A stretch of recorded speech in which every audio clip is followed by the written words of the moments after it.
now you're up to your second ferment, and this is absolutely one of my favorite parts about kombucha brewing, because this is when we can get creative, we can add excitement, we can add flavor to our kombucha, and we can also add fizz.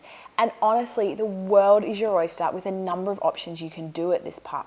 And the reason I love this is, one, because it's fun, but two, because we can find a flavor that every single person will like, which means everyone in your family will be drinking kombucha. And you can have different flavors and different bottles for each person depending on their tastes. So what exactly am I talking about when I say a second ferment? First, let me say you have to have completed a first ferment before you can do a second ferment. Either a single first ferment in a jar or a continuous first ferment that you've had your first or subsequent drain off. So if you haven't finished your first ferment, either in the jar or the crock, I would recommend waiting to watch this video until you're up to this stage, okay?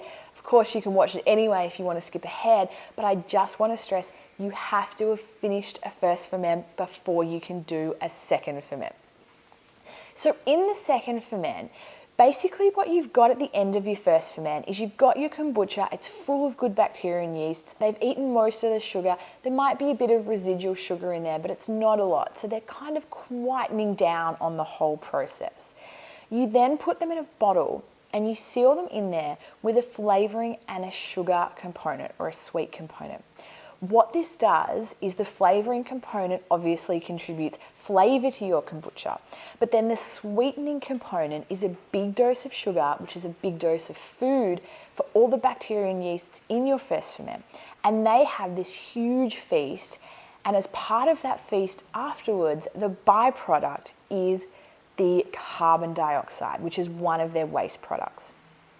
This carbon dioxide usually would evaporate out of your crock or out of your jar, but in the case of the second ferment, we're actually sealing it in the jar.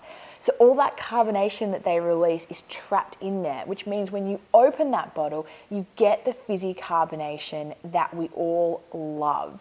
Now, of course, the single ferment, you will get some carbonation, and you saw with my crock, there was actually quite a bit for not being sealed in a bottle. But if you want real fizz, like soft drink fizz, then you really need to do the second ferment.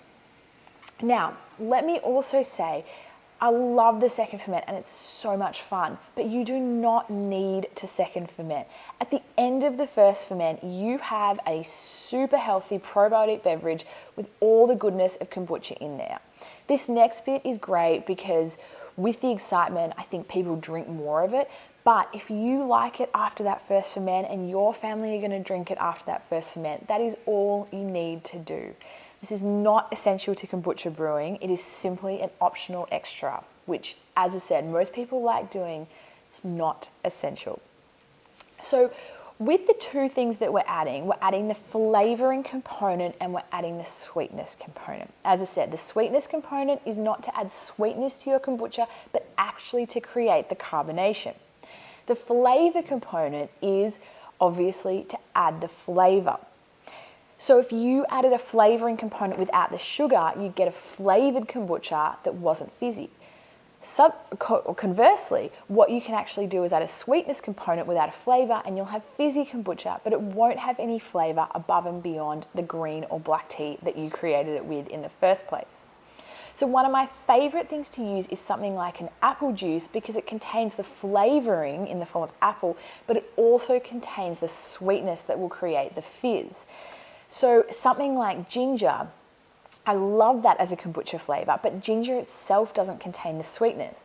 So I'll make the ginger into a sugar syrup or a cordial and then add that to my kombucha, because then I've got the ginger flavor, but I've also got the sweetness that comes with the sugar.